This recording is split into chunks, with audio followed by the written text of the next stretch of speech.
what's up? Welcome back to the Legacy Conversation. My name is Steve, pastor of Legacy 242, along with a diverse group of leaders from our church context. My friends Braeden, Richard, and John. And today we're talking about Israel, Hamas, and just war. Before we dive in, I'll give a little context for where this conversation is going. I do just want to give a little background caveat. So while we are all involved in the ministry of the local church, to the preaching and proclamation of the gospel, the making of disciples, Richard has a background of 20 years in the Air Force, and I have a background of serving a term in the Marine Corps as we enter into this conversation. I just think that that's a valuable part of kind of our context as well. We know that you do full-time counseling, and that's a unique context. And we all have some interesting backgrounds, but that's one thing to mention. So, of course, this conversation is really flowing off of what has been a hot topic over the last couple of months. On October 7th of 2023, the terrorist group known as Hamas basically launched a brutal attack against Israel, killing about 1,200 people, including men, elderly, women, and young children, many of whom were brutalized or raped or maimed in that experience. It is the biggest single loss of life since the Holocaust against the Jewish people. And in light of that, Israel has launched a war against Hamas, has invaded the territory of Gaza, which is part of the Palestinian land, in order to destroy or eliminate Hamas. And part of the reason that this conversation is coming to the front of our legacy conversation here is in light of the current cultural debate and conversation about whether Israel is just in engaging in war against Hamas and entering into Gaza in order to find and eliminate Hamas. And so what we want to do in this conversation is really discuss the moral and ethical issues that surround war, just war, murder, and killing. I want to give a brief definition of terror as we talk about how Hamas has engaged a terrorist attack on October 7th against Israel. And then we'll kind of go from there as far as jumping into this conversation and just hearing some thoughts and experiences around the table. But so a definition for terror is simply this. It's an ideologically driven effort to frighten a whole population or people group through the random murder of innocent people. And so in light of that definition, how clear do you think that it is that Hamas is a terrorist organization, and how do we know that? I didn't even know that was going to be, it's obvious. For an agenda. Yeah, I mean, go ahead. Yeah, I was going to say, breaking it down, one of the primary ways that we know that is who was their target at all times. It's always civilians. It's never soldiers. So it's a terrorist organization. One of the ways you can tell always is who is their intended target. Who are they trying to kill? Who are they trying to maim? Who are they trying to... Aspect of terrorism is fear, instilling fear. So yeah, I think that's one of the foundational keys. And even in debates that I've heard with this, with like people who are pro Hamas or whatever like that, and trying to argue that what Israel has done is the same as, because civilians have gotten killed with Israel's airstrikes. And that they try to argue that Israel is the same as that. Right, because the rockets came in, raped women, and gangbanged them, and lit them on fire, and tortured them, and ran them through the streets. And recorded it. Right, recorded it, and humiliated, But one of the key differentiations, one of the key differentiations that was made was the intended target for Israel is not the civilians, whereas the key intended target for Hamas was absolutely anyone and everyone. Well, you make an important note there that is worth talking about, because part of the reason why we decided to eventually have this conversation was a Reuters report that we saw recently. What are we now? Halfway through December? What's today? Yeah, December 17th. December 17th, 2023, right? So this has been going on now since October 7th. And what we found out recently is that there is mounting an immense amounts of evidence about the sexual brutality of Hamas against innocent civilians, and that only exacerbates the sense of justice that those who support Israel or are behind them would have, and otherwise bring to question the conversation about whether there is any moral equivalency between Hamas and Israel. Now, it's important to say that while on October 7, approximately 1,200 people were killed, there has now been, as of this day, over 19,000 killed in Gaza. And the question is there any moral equivalency there? If so, why? Or if not, why not? What would you say to that? So it's the intent. Whenever, so we'll take the UN nations, whenever they prosecute war, there are certain things, mainly under the Geneva Convention, that they use to make sure that they're not intensifying human suffering, which is one of the things that you should minimize whenever you're prosecuting war. Sure. Is minimizing human suffering. The other one is proportionality, meaning we're only going to use the amount of force that we need to get whatever effect that we're looking at. The other one is making sure that you minimize civilian casualties. Those are the things that if you're a nation state, you should have some of these limiters to ensure that you're doing things to protect your nation, to whatever is the thing that your nation is looking to accomplish, that you have some limiters that show that you're not just, making as much human suffering as you can as you possibly can. You don't see that with Hamas. It's more of we want to inflict as much suffering as possible.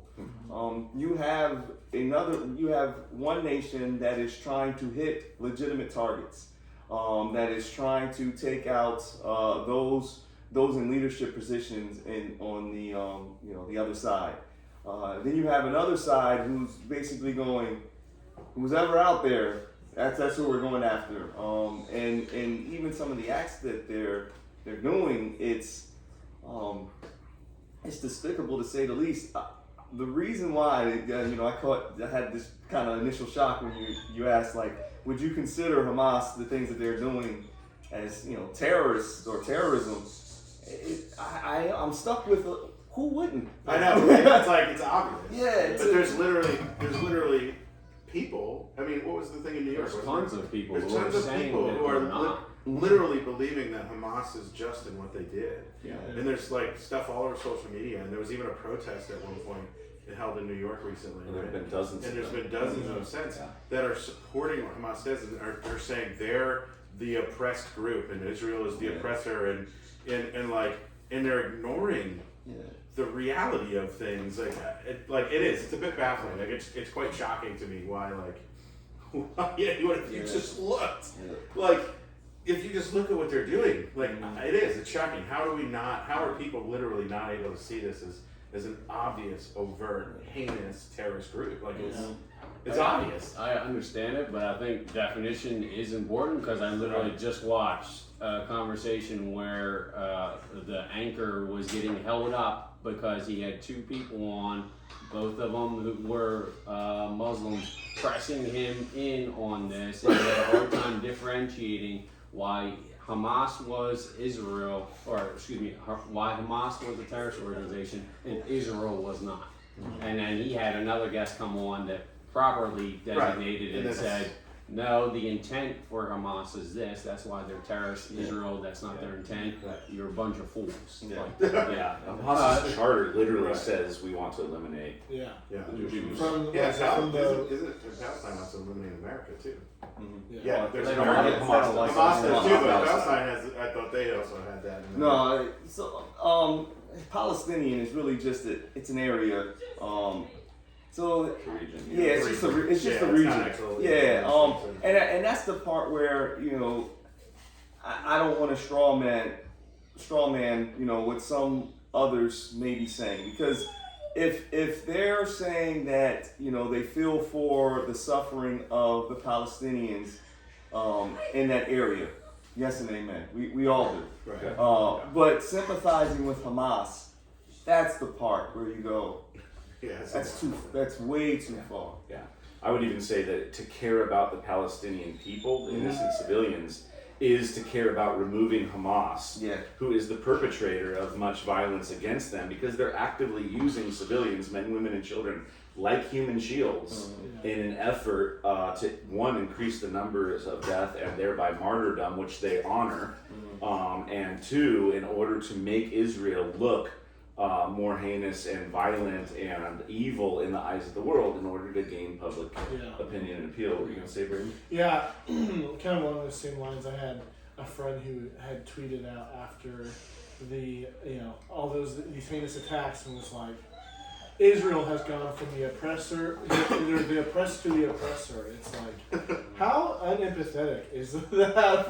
They just got slaughtered. There's civilians slaughtered, and they're the real oppressors. I don't get how that's possible. You could hold that kind of idea up and be like, these people have just done horrible things, and they're the ones who are getting slaughtered on that day. And thinking about the question you asked, it's like, I just think about the concert. Like, that was a concert for peace, right? Like, why attack them? What did that gain? What leverage did that for your cause other than terror? It only makes sense with terror, Yeah. It's interesting that you say that, because it's unfortunate to recognize that while there are some peace-loving Palestinians who want peace between them and Israel and don't want death or martyrdom, unlike the radical jihadists who are involved with Hamas, Hezbollah, Houthis, Iran, and other terrorist supporting organizations or nations.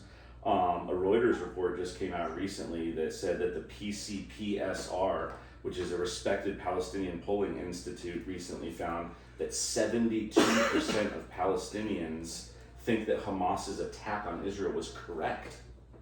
The unfortunate reality is that a significant majority of Palestinians at least support, if not wholeheartedly believe, that the Jews should be eliminated and murdered, and this was an acceptable way of engaging that relationship.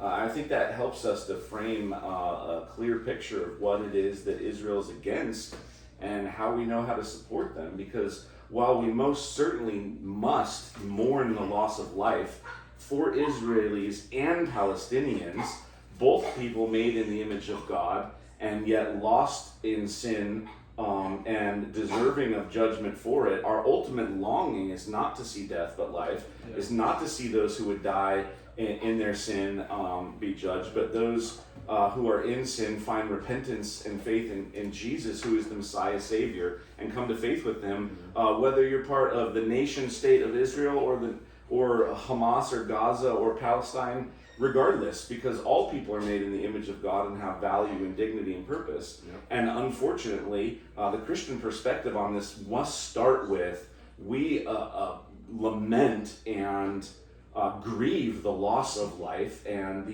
use and abuse of one person by another person in any and every capacity. That first must get established, right? To put our heart there, because we believe that's where God's heart is.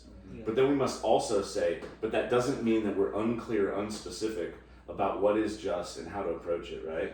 And so that's why we're having this conversation about just war, which I know we had talked briefly before we went on the video about it, but a recent book, recent 2003 actually, called Just War Against Terror, The Burden of American Power in a Violent World, puts out these 6 markers for what the author Jean Bethke Elston says is just war in relationship to a nation against a terrorist organization.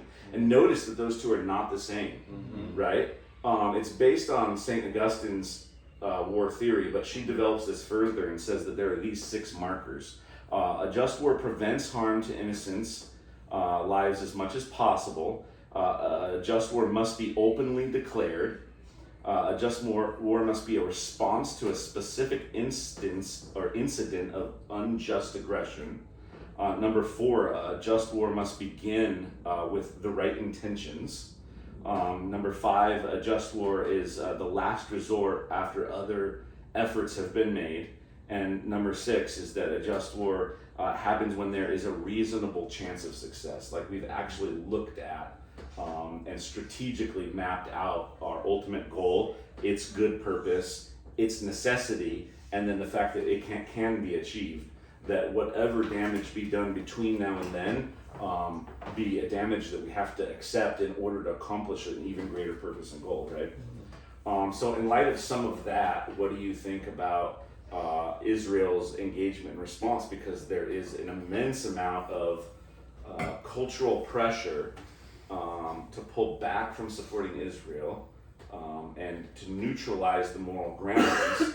And I think we want to be clear, like, does just war theory, as it's been described here, support Israel's completion of their task to want to eliminate Hamas? Why or why not? No, I would say absolutely. So I would say so sort of hearkening back to what Braeden was saying, one of the, I think, reasons why Israel might, in no small part, losing a cultural war, at least in the West, is because of the oppressor and oppressed mentality, of which has taken hold of and is the, a primary lens through which a lot of things are viewed in our culture today. And it would seem in no small part that in an oppressor and oppressed lens, whoever the oppressors are, whatever the oppressed have to do to fight up against the oppressor, it is justified no matter what it is. So when you say your friend, like, how could my friend be okay with 1,200 Israel is getting babies getting maimed and women getting raped? Well, they're the oppressors. Yeah. So it is justifiable for the oppressed to fight back against the oppressors. I think that's how we get into this cultural war where Israel is viewed as the bad because they're viewed as the oppressor. How do we get to this place where oppressor becomes a lens by which we see the world? Where does that even come from? And is it the biblical view of the world? No. Of people? Definitely not the biblical view. I mean, obviously Marx is a huge proponent of that. I mean, the upper class and lower class. And Intersectionality and yeah, there's tons of stuff nowadays. the cultural push in the academic world that's been happening for years now. To separate that, and then it's used, piggybacking on the backs of all sorts of ideologies along the way as it continues to gain more and more resonance and ears of our culture and indoctrinate, generations of people. So, we're at a point where, the millennial generation, who's the parents right now, are, most of them have been brought up into that sort of like Marxist thinking. That worldview. If anyone's and a lot of millennials went to college, so the millennial generation has been influenced by public school systems. Public school systems, that is the philosophical thought and teaching now, and has been for the last 3 to 4 decades, very overtly. So but it's interesting because even though they still teach philosophy in the same schools, and you could look at all that stuff and call it fallacies. Yeah. But then philosophy isn't teaching fallacies anymore. Yeah. They're just teaching how to argue correctly. Yeah. Right? It's just like, how can we twist According to their worldview. Right. According to their worldview. Right. Which we're calling cultural Marxism. Do we all agree that this is a result of cultural Marxism? I think so. Okay. I mean, there's probably some other complexities to it. Yeah, I'm but sure it's more complex, but absolutely. Yeah, I think that's probably the largest factor. Yeah. If we were to summarize it, that's what we would. The beginning of the snowball, probably. Okay. The thing that that even bothers me is looking at how Israel is surrounded on all sides by people who hate them. If you would call them enemies, and to be able to classify them, knowing that as a fact, to be able to classify them as oppressors. That's correct. Yeah. The strangest thing. Right. And not that I know the Palestinians that we're talking about in this context. They are, lack of a better term, they're poor. But when you look at that region, there's no one at more of a disadvantage than Israel. I mean, every one of your borders, there's an enemy there, someone who wouldn't mind seeing you, not exist. And as far as the question of, the just war for Israel, I mean, they are a nation state. A nation has the right to defend its people. I mean, if you take away that, then shouldn't it ought to defend? Yeah, it There's should. a responsibility and Yes. a It's right. part of the Yes. responsibility. Yeah. Right. A duty. If someone attacked America and It happened. right? Someone came and attacked America, and then we were just like, Yeah. you can attack them. We're the oppressors, and they're the oppressed, so we shouldn't really attack them. Yeah, I mean, the Afghanistan war is a perfect example, which is probably why this individual wrote the book. I mean, looking at what happened during 9/11, and even when you look at the parties involved with the Afghanistan war, we classified Al Qaeda as a terrorist organization. Right. Those who, the Taliban, who was harboring Al Qaeda, we did not classify. They were not a terrorist organization. They did not do those terrorist activities. We just wanted the Taliban to give over Osama bin Laden. Yeah. Yep. And you do that, we're good to go. Right. You didn't do that, so we're declaring war because you are harboring terrorists. Yeah. There is a real line between nation states and terrorist organizations, and it's wrong for any people to go, we're siding with terrorists, knowing that these people, everybody has a moral, you have a moral compass, you have a moral obligation to say what is wrong and what is right. And for anyone to side with a terrorist, regardless of how you see the cultural outlook, whatever your motivation is, when you have people that are killing women and children with no rhyme or reason, when they're raping civilians, that is just wrong. You call that out and you say that type of organization should not exist. Yeah. And you can talk about then, how does Palestine and Israel reconcile their differences? Maybe they'll be in war forever and a day. But let it be war, not someone murdering civilians. Yeah, definitely. Yeah, and not even just to differentiate and delineate it even more, So it's not even just organizations. I mean, can you think of time in history when a nation state became a terror threat to anyone that was acting in very terroristic ways? Oh yeah, World War II, right? Yeah. That was a nation state. Yeah. But it was interesting enough. It was an organization that took over the nation state and then launched its war, right? And, so it tried to tried to even use that that platform to then accomplish its goals.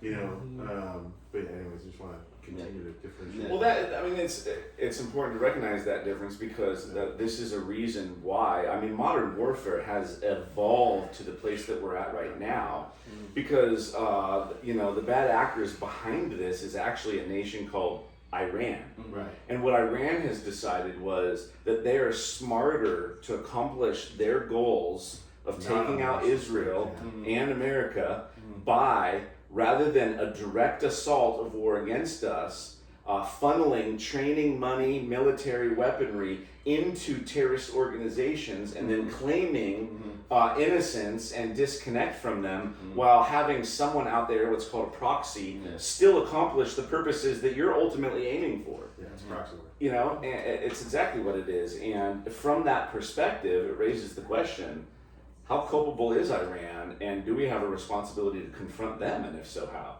And whether we go down that path at this moment or not, I'll leave up to you if you feel it. Go for it. Isn't Iran the country that Russia was being the mediator between America and Iran and opening up some sort of large money flow or something back when Russia started attacking Ukraine? Or was it Iraq? Iran is actively involved in supplying Russia in their war against Ukraine. Right? Yeah, there was a whole arms deal or millions of dollars in some agreement going on that was being mediated by Russia after we had already taken our funds from Russia and said we're not going to do Russia, but Russia was still beating something between America and Iran in some deal that was going to open up all sorts of money to Iran.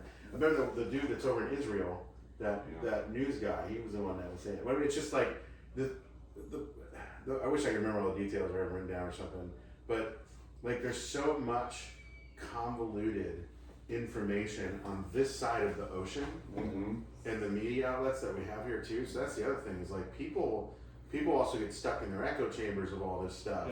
And so there's like, the social media platforms of like, algorithms. and all They the show you what you wanna algorithms see. showing what we want to see. And so if we have even the slightest bit of Marxist worldview, well then our entire feed is going to blow up with anything and everything that will justify that Israel is wrong. And then on the other side, same thing, everything that's going to justify that Hamas was wrong. And it's like we got to step out of those spaces and really look at what is really going on, and not just believe every little opinion or social influencer or crap news report that's on Facebook or something that like has, you know what I mean, like there's no credit, not much even investigation even done with it. Check source. I know I was just telling everyone, check the sources of what you're using. Well, and that's whenever I saw the attacks and things going on, I was like, what in the world is happening? Why is this terrorist group doing what they're doing? I don't even know what's going on. And so I had to Google and look up, I don't even know if these sources are right. I have to find, okay, I don't even see why somebody would support this. And then I have to go down another trail. I don't know why someone would, it's crazy, the information out there. Yeah. And a lot of that stuff is because there are those who have an agenda in these conversations. And it goes back to creating kind of the moral equivalency between Israel and Palestine. I mean, if you look at the history in relationship to whether, and the language has shifted even from oppressed oppressor to colonize and decolonize, or decolonize, right? Like, smooth it out more. And anytime we identify More it, it just shifts. sophisticated. Well, that's what parasites do, right? When you identify them, they move to a new location, but they keep sucking the life out of their host, right? They don't have anything to bring to the table themselves. But if you go back, Israel became a nation state in 1947-48 out of a response to the Holocaust and World War II and what the Jewish people around the world had experienced in immense amounts of persecution and death and tragedy, by providing them a homeland where they historically have thousands of years of rooted claim towards. And so the reality is that if we're going to go back in history, we can't just look at what happened in 1947-8, where Israel came and took what might be considered some of the Palestinian place, but also come to recognize that it was actually through a promise of God to Abraham that the Jewish people had a land in and of itself to become their own. Now, I think it's important to note that in 2007, because there have been numerous wars in and over Israel since 47-48, right? But in 2007, Israel pulled out of Gaza as a means of extending an olive branch of peace in order to give Palestine that territory so they could have space and a place of their own. I think that was a reasonable consideration on Israel's behalf in order to pursue peace and remove some of the tensions. They've made honest efforts along the way, and it's not to say that Israel has not done things that I mean, are this is all inappropriate or used as an horrendous, but age-old war. it is. But it gets back to this reality: there are multiple groups and nations that want Israel eliminated or removed from the place. There is only one nation state and one tiny space of land for Israel. There are 26 other Arab nations with immense amounts of land masses of their own. The Palestinians could go to a lot of different places for safe haven. Israel has nowhere else to go, right? I think that has to be considered. One small plot of land for one nation state, 26 Arab nation states that are influenced by Islam and would be safe place for these people to easily go and find home. Right. But they're dead set on. So I don't see any issue of them being, this is our home. Right. But you can't harbor terrorists. Right? You can't expect to, lay in bed with terrorists and call a foul whenever there's war then on your land. Right. That's what the Taliban tried to do, and unfortunately, that seems what a lot of the Palestinians are trying to do. And it is terrible that they, a lot of them have to, move from their land. If you're going to do the right thing, it's not harbor terrorists. Recognize that this is an evil organization. It's another thing if the terrorist organization has you at the end of the gun, and you're stuck with a choice. But once you have Israel coming in, you have an opportunity now to weed them out, or if you stand with them. I mean, how much different it is. How much of a difference is there between you and Hamas? If you're the one feeding them, this may be a bit harsh, but you're part of the war now. Yeah, exactly. If you're a supplier, and then you're supporting them.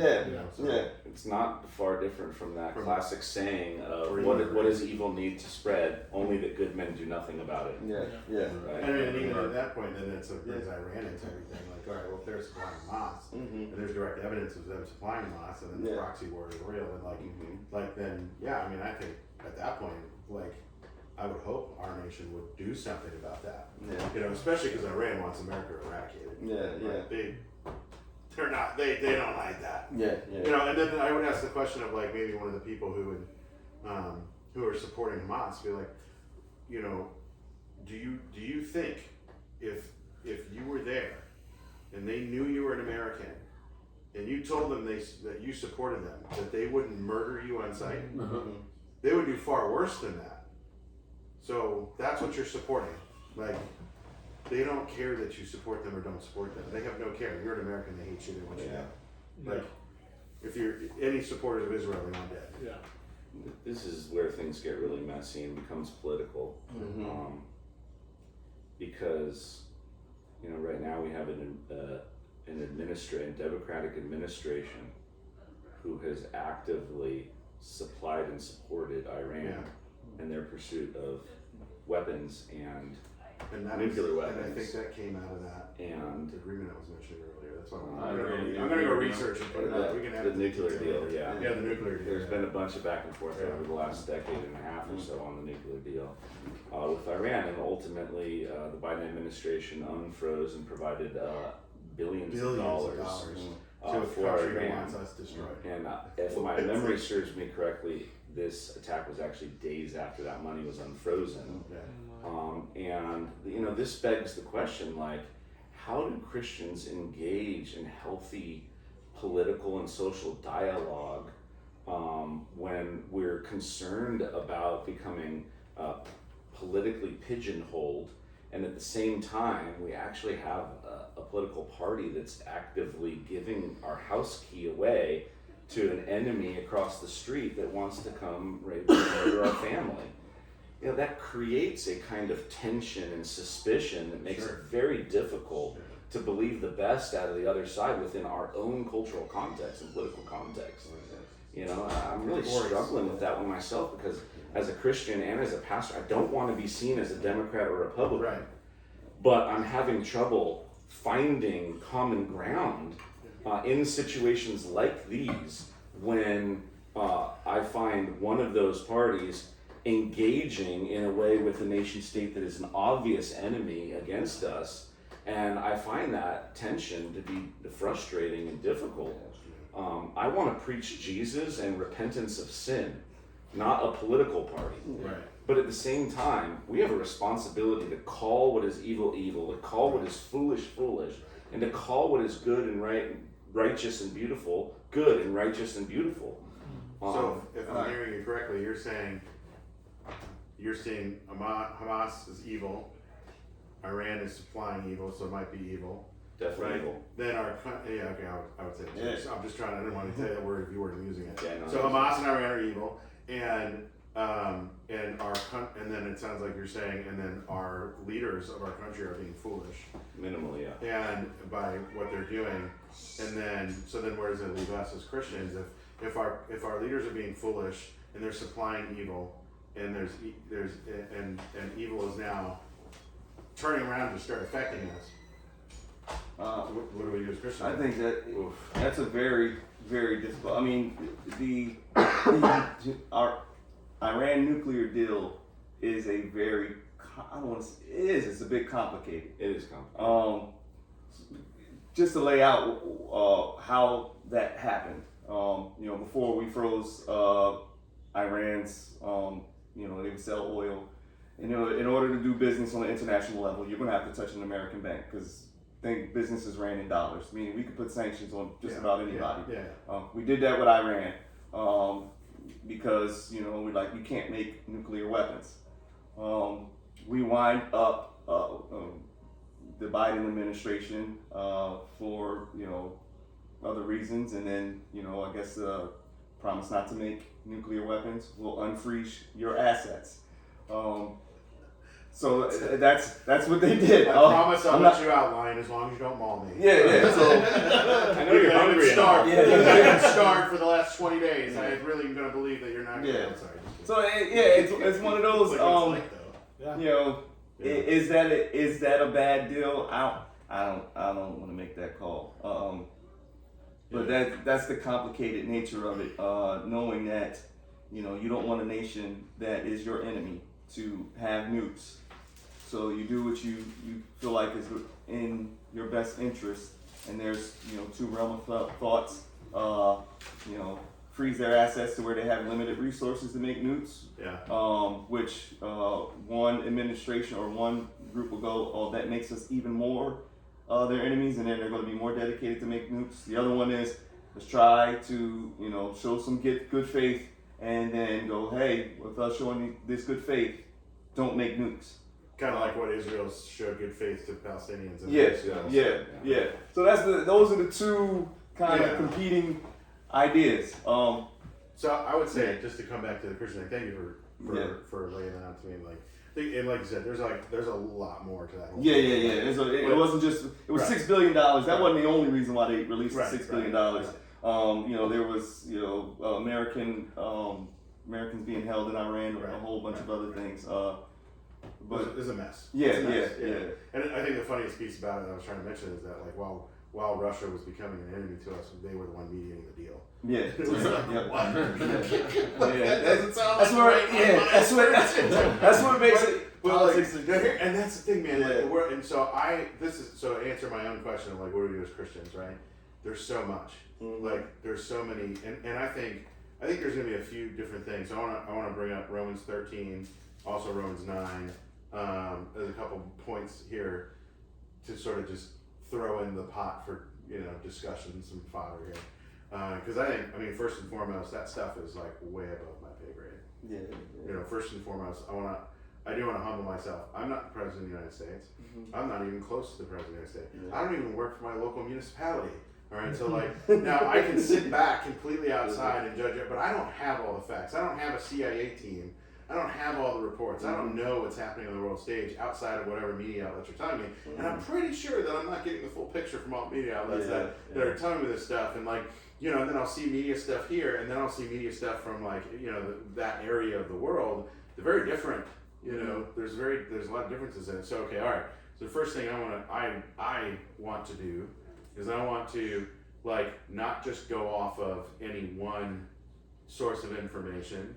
I want to also humble myself, remember that's above my pay grade, and then part of what helps me at least not freak out and go nuts in some crazy conversation and scream at somebody or rip their head off of, is to remind myself that of certain things that God does say throughout time that He's the one in control of the rise and fall of the nations and who He puts into authority. In Romans 13, let every person be subject to the governing authorities, for there is no authority except from God, and those that exist have been instituted by God. Therefore, whoever resists the authorities resists what God has appointed, and those who resist will incur judgment. For rulers are not a terror to good conduct, but to bad. Right? That's an important part. When you have no fear of the one who is in authority, then do what is good, and you will receive His approval. For He is God's servant for your good. But if you do wrong, be afraid, for He does not bear the sword in vain. For He is the servant of God, an avenger who carries out God's wrath on the wrongdoer. Verse 5, therefore one must be in subjection not only to avoid God's wrath, but also for the sake of conscience. For because of this, you also pay taxes, for the authorities are ministers of God, attending to this very thing. Pay to all what is owed to them, taxes or to whom taxes are owed, revenue to whom revenue are owed, respect to whom respect is owed, honor to whom honor is owed. And owe no one anything except to love each other, for the one who loves one another has fulfilled the law. And it obviously reiterates that a little more. Now, context of this is very important because it's not the same context of what we're talking about, let's be honest, right? But I think it still brings in some ideas as a Christian. How do I respond to my own nation if I think they're being foolish? Yeah. Which I do. By the way, it is. It's a hard tension. Like, I don't understand. And then, so I go to God in prayer. God, I don't understand. What are you doing? Like, what is, and so I want to go to Him first and foremost. And I want to hone myself in that way. Remember, like, I'm not on that stage. My stage is on the ground and in the trenches and in people's hearts and where God's called me here. And so there is a part of me that I do want to make sure I'm focusing where God's called me. And I don't want to get too caught up in the stuff where He hasn't. Because I'm going to trust that He does have people there that He is doing and is doing something with. But this conversation matters because if we're pastoring or counseling or leading people in any way, right? And everyone at this table is aspiring or is a leader in one way or another, right? We want to, like, that matters to us. How, like, this conversation then matters to us in how we teach and how we preach and how I counsel and understanding, like, where it comes from. And, and so all that to say, like, I think we're on the ground a lot more. You know what I mean? Whereas this is, does that make sense? So just throw that in there more, but jump in. I mean, even I don't think there's much wrong with what Steve was alluding to as far as if that's how Steve feels, like that's he has laid out his reasons of why he feels that way. I think that even the way you may feel like, what would I do if I had to make that call? I don't know. I don't know. I mean, I probably well, I think the things that is the calls that are easy to make are Hamas is a terrorist organization. They're evil. Iran supports terrorist organizations. They're evil. Right. And then how would you support our nation and their dealing with those evil entities? That's just war. When me and Steve had this conversation, I rest in the thought that our nation has these policies in place that allow them to make that decision. And then for me, being an American, I dance with the girl I brung, meaning that's what America's going to. America, if they ever decide to, hey, we're going to step in directly. We're not just stepping in. We're going to put, boots on the ground. I pray that they made that decision carefully. That they, and then from there. So pray support. for our leaders. So let's pray for our leaders. Let's pray for our administration. Let's pray. Like just because I don't agree with them doesn't mean Christians should be praying for the leaders of the nation we live in. Like I would hope that the majority of Christians are praying for them. Because this is we're just having a conversation and we recognize like this is tough, man. I think we're sitting in a living room. So I think one of the things that Christians can do is number one. So there's a lot of people whose philosophy that they use is non-biblical, meaning that the people who say, oh, Iran would be better if they weren't blank, and just name some type of thing that they've endured. I think assumes that we do not have a fallen nature. And I think history is replete with examples of the idea that you cannot appease evil. Right? So, I mean, and bring back World War II, how many times did Chamberlain and the other leaders of the Western world try to appease Hitler? And you can't appease evil, but there are people, and even in this culture, who do not have the mindset that everyone is inherently fallen. And everyone's actually good. That's the main. Right, and because everyone is actually good, if you just gave the Iranians this, they would become better people. They would become like us. Their mindset is different. They don't have a biblical mindset. So I think that is something that we can recognize and go with. In regards to how Christians can act, I also think that what we can do is, and what is very valuable, because I think Christians should be at the front, on the front lines, and everyone can profit from a Christian talking about these conversations, because a Christian is going to have a mindset of everyone's made in the image of God, and simply because of that, no matter how idiotic your views, I'm going to try to respect the fact that you're made in the image of God. And that respect comes from a place, from our mindset, that no one else has. Everyone else is, you're on the other side, thus at the very least you're an idiot, at the very most you're evil, you're the oppressed, worthy of being slain. You know what I mean? So I feel like that is a mindset that we can carry as well, that we need to temper our emotions when it comes to this, and we need to make sure it's tempered with the word. And the word is that person, you might disagree with them, still deserves respect, not because of what they're saying, but because they're made in the image of God. It is not unreasonable or inappropriate to say, man, you're so valuable. And that idea that just came out of your mouth is so foolish. Right. Let's not do that, Right. please. Please. Please. Braeden, I pray for accountability of all the nations. God, I want you to be in control, and I want for injustice to be stomped out in whatever way you do that. God, I just want it to happen. It's all America and all that's shady past and all these things. Ultimately, I want accountability for all nations. To every knee to bow, every tongue to confess Jesus is Lord, and I know that there's no nation without blemish, and I'm a citizen of heaven, and so I have to still keep that in mind. As I do love and appreciate the laws that are set up in place to protect and promote justice. I mean, my brother's a prosecutor, or I don't know if he's still doing it now, but he's a lawyer, prosecutor. He loves justice. He wants to see it, and so it's I want to see that too. But at the same time, I understand that even the systems that we have now are run by fallen people who do not know the love of Christ and don't act like Him. And so it's just a tension of holding that and praying, God, promote justice. You are God of justice. So. I might also add too, our sort of proclivities and giftings, and I think we'll also have a big piece of how we respond, and then seeing that in other people too. Even just thinking APAS giftings, right? The apostles, prophets, evangelists, shepherds, teachers, which comes from Ephesians 4.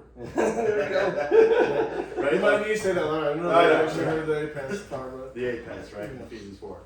So, right? Isn't that going to influence things? We're just.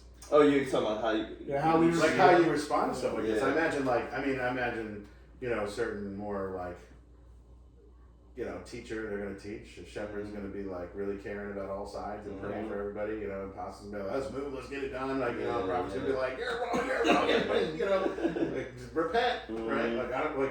I wonder where that, do we, might help when we're hearing people, seeing them not only just image bearers, but also especially with people hey, what passion or heart or position or how God's gifted them is also coming out of that, and how can we help each other and other Christians to be to notice that, and then bring the gospel into kind of how you were with the image bearing piece.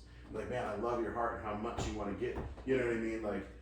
Would be a good way to encourage people in the conversation when it starts turning into a much more critical or angry or hatred or something like that, and my Christian brothers and sisters to help turn it around with the gospel in their passion. Someone who has a passion for justice, right? We've had this discussion before. I have a passion for mercy. You have a passion for justice. We're going to react to these things extremely differently. You know what I mean? Now I'm with you on the justice part on this case, but Some no people mercy. Some people are going to run to the brokenhearted, right, and going to provide compassion and care. Right. Jesus did that. Right. Some people are going to run to those in power that are abusing it and confront them and stand in their way to stop them from perpetuating more evil. Right. Jesus also did that. Right. And both of those are expressions of His kingdom, right? Well, and that's even the whole thing. Is this is a broken situation, and I hope that there's mercy in it too. Let's have justice, but let's also have to have mercy, or else you're gonna kill everybody. Like, because we all deserve death in this scenario. We all have messed up. How many times have you heard someone praying for the Hamas people who attacked and who are in prison right now awaiting trial for all the stuff that was done? Yeah. I mean, We have a few times, but I rarely ever hear that as part of the conversation. right. Usually it's like vengeance, you know. Well, I know this, that the gospel is that we were all already enemies of Jesus, and Jesus came and died as an act of sacrificial love to make enemies who hated him his friends and family, and to rescue and redeem them. Like, that is at the heart of the gospel message and its power to save, right? It's what God did for us, regardless of whether we've committed the kind of rebellion that against God that maybe Hamas has is not entirely irrelevant, but it puts us in the same category of sinner in deserving God's righteous wrath and justice. And that happens only one of two ways: by repentance of sin and faith in Jesus, who pays the price for my sin, or by standing before God on Judgment Day and receiving the penalty for my sin myself through hell and eternity. Those are the only options. And so the biblical view is not about colonize or decolonize, oppressor or oppressed, black or white, male or female, red or blue, donkey or elephant, Iran or America. It's sinner and it's saint. And we're all sinners, and the only way to become a saint is Christ living in us by repentance and faith in the gospel, because he is, like Paul says in Colossians, the hope of glory. That's some preachitude right there. I do have a final question before I probably move us towards an end here, unless something really interesting pops off accidentally between now and then. But what do you say? Like, okay, so one thing I hear from Christians in the West, some of them, is this idea that Jesus was essentially a nonviolent pacifist. If you look at his teachings in the Sermon on the Mount, in the Beatitudes, and then you look at his tell and Peter, when Peter attempts to defend him in the garden, said to put away the sword. That's not how my kingdom will come.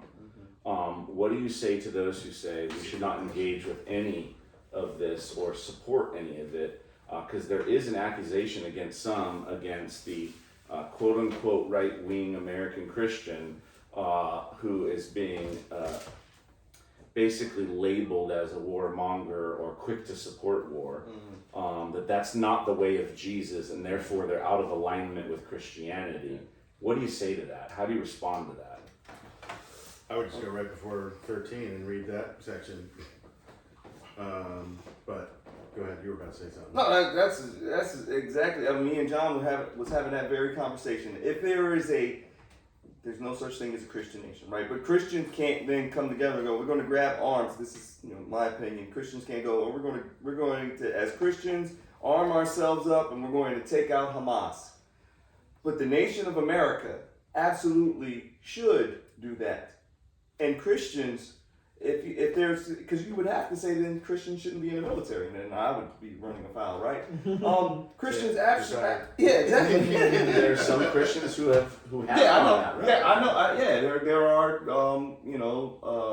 denominations that feel that way. Yeah. What But if they got drafted? yeah, that was a whole Actually, there's a story on that. yeah, Great one. Yeah, and it's a movie, right? Yeah. Yeah, real good movie, Hacksaw Ridge. Yeah. That's already. Yeah. Okay, all right. Conscious. He volunteered. Conscious in that objection. movie. No, he did. Okay. Yeah. Well, still amazing. That was an Yeah, amazing John. story. Yeah. But yeah, Awesome movie, by the way. it's a supporting Reference. supporting the nation. Supporting the nation that is. You recognize that they are fighting an evil terrorist organization, or they're persecuting a just war. Because there's a difference in murder, which the Bible says we shall not murder. But you had centurions that became Christian. Like they were soldiers. They were military men. So it's a you can support a nation that is they're in a just war. Now, if a nation, Germany is a great example. Once that you recognize that this nation is doing things that are terrorist activity, that is evil, now that's when your Christian ethics should kick in, and you go, I am not supporting this. So I don't see any issue. Now, if I were to keep it real, I think that there are some on, like the far right that, they can't wait. Like, all right. I think we should call out those people. Especially if they're Christian. And you go, hey, I think you're jumping the gun here. I think you're, being too gun ho here. I don't think there's any issue with us, calling those people out. But as far as like this, to me, this is so black and white. This is so just Hamas is evil. I want those in Hamas to come to Christ, but if that means that let's just wait around and see and allow them to kill as many civilians as they want, you can't do that. And right now Israel is for lack of better terms handling their business. I don't like that doing. Sorry, man. It's a good time in the military. My bad. I don't know why you're apologizing. Was he a pacifist when he ran in and kicked over the tables? I don't think maybe pacifist is the best necessarily term, but I do think there's a tension between standing for evil, against evil, and the unwillingness to take a bold stand, and the tension that can exist between revenge and passivity. Passivity and revenge, I think, are both sins on opposite sides of the spectrum. And it's probably best to say that most people should figure out where are they on the spectrum and move towards the middle, whatever degree that happens to be. For me, that means slow down and don't beat everyone up all the time, or go to war over everything. But as a Christian, I can pray for Hamas's repentance and vote for our military to go in and eliminate them. And I think that there is an appropriate place for Christians to have a both and tension that we need to manage and wrestle with prayerfully, asking the Father to give us his heart, that we would see things the way Jesus sees things and engage the way Jesus engages. But ultimately, one key differentiating point here, particularly with those Christians who say such thing, is to go that there's a big difference between what Jesus said for individuals and what is said for nation states or countries. Right? But I'll tell you one thing: if I'm out in the street and I get into an issue or altercation that has to do with my personhood, my ethnicity, my faith, whatever, and somebody enacts violence against me, I will attempt to defend or deflect or turn things towards a peaceful solution. Right. But as a Christian, my role is not to respond in violence in order to overtake them and beat them or win in that situation. However, my responsibility is very different if that same threat on the street one-on-one comes to my front door. Because now I'm not just choosing nonviolence as an act of faith in Jesus, trying to encourage that person towards peace and reconciliation.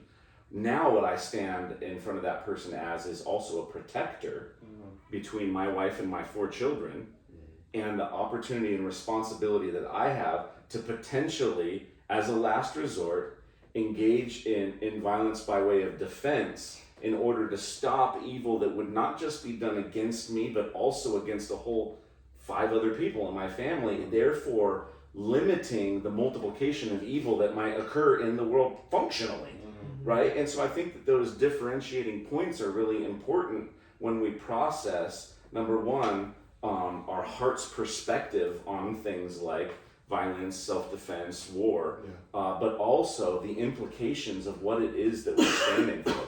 I mean, the scriptures are clear that revenge belongs to the Lord. Right. Therefore, what we should do should never be a violent outburst of rage, but should be carefully managed in the effort towards reconciliation and peace as always being the greatest hope, and always leaving an out for that if there's an opportunity for it. but then to do so and protect against violence in a way that would be for the good and flourishing of others. Yeah. Unless, of course, there's nobody there, it's just me, then I'll suffer the consequences of whatever, trying to plead with the person to go, this is not the way, you know? There's something better for you, right? Yeah, there's. Final thoughts? Yeah, I mean, just in regards to it, so I think it might be easy to make light of the fact, like, why is war so bad, right? War is so bad, and the atrocities of war, and all the people who serve, in war and have had to kill people. There's a reason why it's so bad. Well, what's the reason? I think it's because we're killing a fellow image bearer. I don't think that is not ideally where we're supposed to be. So I don't think anyone should make light of that and say just war at all costs, right? And for that reason, I mean, even the people, Israel, who are conducting a just war right now, and they're having to defend their homes. They're having to go into other places, and they might not ever be the same again because of who they're having to kill. So war, I don't think we ever should or can make light of war and or violence, but at the same point in time, to say that Jesus was never confrontational is idiotic. He was very confrontational. A lot of times, more so, he was confrontational towards the very people who should have known better, the Christian, in our context, the Christians, or in his context, it was the Pharisees, Sadducees, the religious leaders. He was extremely confrontational with them. Yeah, so they tried to kill him. Yeah, right. They killed him. Right. So to say that we cannot be confrontational, I mean, he wasn't violent in his confrontation, but in no small part, that might have been because the Jews were expecting him to be, some general, some ruler. So in no small part, that was never his purpose. But to say that if he showed us he can be confrontational, then we can be confrontational as well. That's So again, like a balance, right? We cannot make light of war and what it brings and how it affects us. I've never served. Thank you for service. Thank you for service. I've never served. I've never killed anyone. I hope I never have to kill anyone. But I wonder what effects that would have on me. Just because the person that I kill might be in my house trying to do something to my wife and my kids, and I have to kill them. Well, I feel something just because they're an image bearer, and I'm not ideally meant to take their life. So I don't think we should make light of that. But at the same point in time, there is a time, and that's what we're talking about. There's a time where you need to confront. But even when you confront, it doesn't mean it's going to be without consequence. Yeah, I agree. Final thoughts? Yeah, I was thinking, like, on the cross we see both Jesus as sacrifice and God as vengeful, pouring out his wrath on Jesus. So we know that both are appropriate attributes towards God of lay down your life for someone else, but also for the many, like kill the one, so that others can be saved. And so I think it's an appropriate response is, if it's me, I'll sacrifice, but it's for the love of others, I should probably do something about it. A different kind of sacrifice. Yeah, that's good. Final thoughts? Rich, final like I've said at the beginning, to me this is very black and white. Israel is a nation state who has a right and an obligation to protect its people as a nation state. So that's what they're doing, and Hamas is a terrorist organization. So I would say, yes, I agree. Romans 12:21, do not be overcome with evil, but overcome evil with good. Points to what you were just saying. We want to see each other's image bearers. Yes, I love that. I think we forget that it's still the same God as everything we see in the Old Testament too. So we can't just factor in Jesus' example for how he wants us to live, but also remember, like, God does have justice and wrath, and he tells us, right, Ecclesiastes 3, there's a time for war. Sometimes there's a time for war. And God instituted some of that. There were times for war where he was eliminating evil lines. So, like, I would say, if God if God's the one calling that out, then He's the good and just ruler. He's the good and Yeah. just king. He's the good and just judge that actually makes those decisions. And then we do our best as I like how you said we're idiots, right? But I think at the end, yes, individually live peaceful lives. We're still called to do what's just and right at the same time. So like we don't ignore that.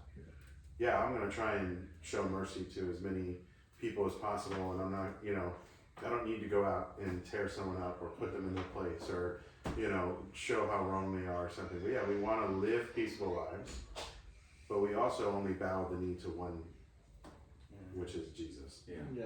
Right? And so that's the turning point that happens. If like, okay, well, it's time to stand up against the government if they're trying to tell me that I need to bow the knee to them over Jesus and that they're more, you know what I mean? Like I think of Daniel at that point. So there's like lots of levels. There's the above my pay grade and then everything in between down to me, right? And it's like, so I think it's important for us to know, what is our responsibility at each level. And so at our level, to live peaceably, to protect our family, to love one another as image bearers. Yeah, and call out evil, right? And preach the truth of the gospel. Yeah, tell the truth of what is. It's good. Yeah, I like everything that I'm hearing from everybody. Encouraged by all your thoughts on this topic, and thank you guys for taking the time to chop this thing up. Hey, I hope there's something helpful or encouraging for you in this conversation. Ultimately, our great heartbeat is to see the gospel of Jesus, the saving power of God, continue to touch and transform lives and eternities until the day that Jesus does return and finally eliminate sin, Satan, death, hell, and the wrath of God once and for all. And until that day comes, we want to swoop up every man, woman, and child that will possibly hear us into the family of God, where love and liberty will rule and reign, and ultimately we will enjoy the perfect, harmonious relationship between God and us and one another and this creation the way God initially designed it at the beginning. And that hope, that opportunity, that invitation is only found by repentance and faith in Jesus. And so I pray that would be the case for you, for all those involved in everything that we've talked around here at the table and all whom we might encounter until that day comes. That is our heartbeat and desire, that more people would meet, experience, and follow Jesus until the day He comes and reconciles, restores, and redeems all that is broken and lost, and the ultimate hope of our hearts is really fulfilled. Hey, if you found something helpful here, like, share, subscribe, comment, or pray for us, and we'll have more content coming like these, the long form, round the table, chop it up, just gonna have a conversation, as well as coming in the near future, some more pointed and specific content around specific questions that require biblical and culturally considered answers. So thanks for joining us with the Legacy Conversation. Have a great day.